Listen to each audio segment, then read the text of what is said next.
Well, get ready for a Netflix movie that's got a sequel that's actually good. This is like living in the Twilight Zone.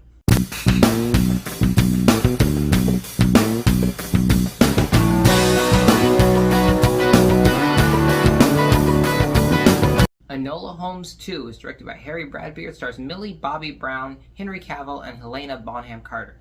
In this, Enola Holmes has now got her own detective agency going, but she doesn't seem to be getting cases because everyone's more interested in her much more acclaimed brother. However, one case in particular, the search for a missing girl, may prove to be the breaking one. However, along the way, something sinister is uncovered, and it may team up for everyone to come together to figure out this case. Enola Holmes, the first one, had me very excited because Millie Bobby Brown is an up-and-coming star, and I find her to be just an absolutely charming and likable presence whenever she's in something. She's someone where she lends to you liking whatever character she plays, and when she turns on her full, funness, I guess you could say the word is, it becomes an absolute blast from start to finish. Also, I'm a massive Henry Cavill fan, so wanting to see him in Sherlock Holmes also contributed to me wanting to see the movie. And the first one was great. The second one, though, actually just might be a little bit better. And here it better explores the idea of Enola trying to make it on her own.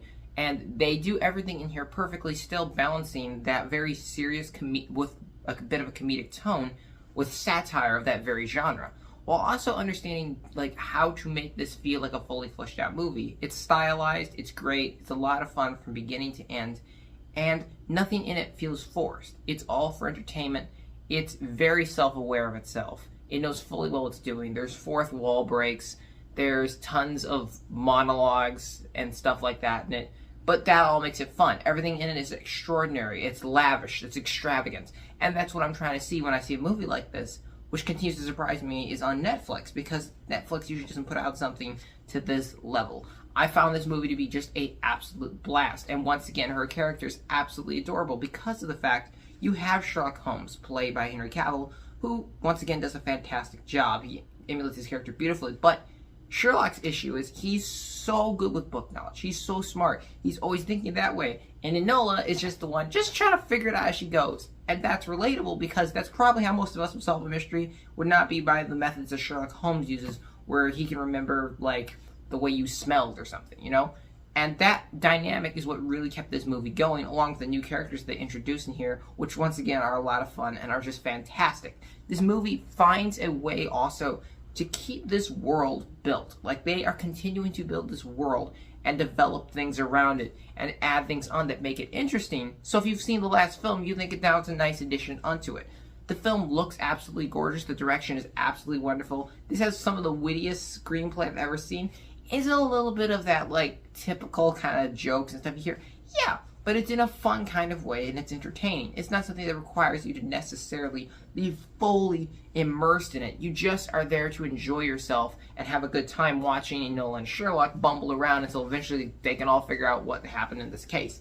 So for me, that's all I asked for this movie, and it gave me a little more of that with a little extra on top. It's just a big bundle of laughter with a lot of cool scenes in it. The action here is still amusing and very, ingenious the way they figure out how they're going to do this.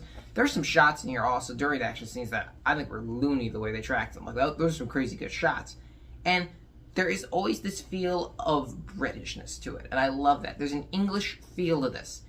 Yes, it has Americans on board, but you can feel the British influence because, I like to watch Masterpiece Theatre and BBC shows. And you can feel their influence in it, and it works so very well. The whole movie is just a beautiful continuation, and honestly, if they want to make spin-offs off of this, or they want to keep making sequels, I'm here for that. I enjoyed every single second of this film. My only drawback to the film is I wish maybe that the film had gone a little farther in a few directions and hadn't added this one guy character in there. But aside from that, there's really nothing wrong with this movie. I love it. I think it's massively going under the radar. I know people are paying attention to it, but it's not getting the proper amount of attention something of this caliber should be receiving. It's fantastic. It's a joy to watch. You'll probably be entertained from beginning to end and be excited. That's all I can ask for a movie, and that's exactly what I got from here, so I'm going to totally recommend Enola Holmes 2. I'm going to give Enola Holmes 2 a 9 out of 10. Thank you guys always so much for watching. I appreciate you, and I will see you all next time.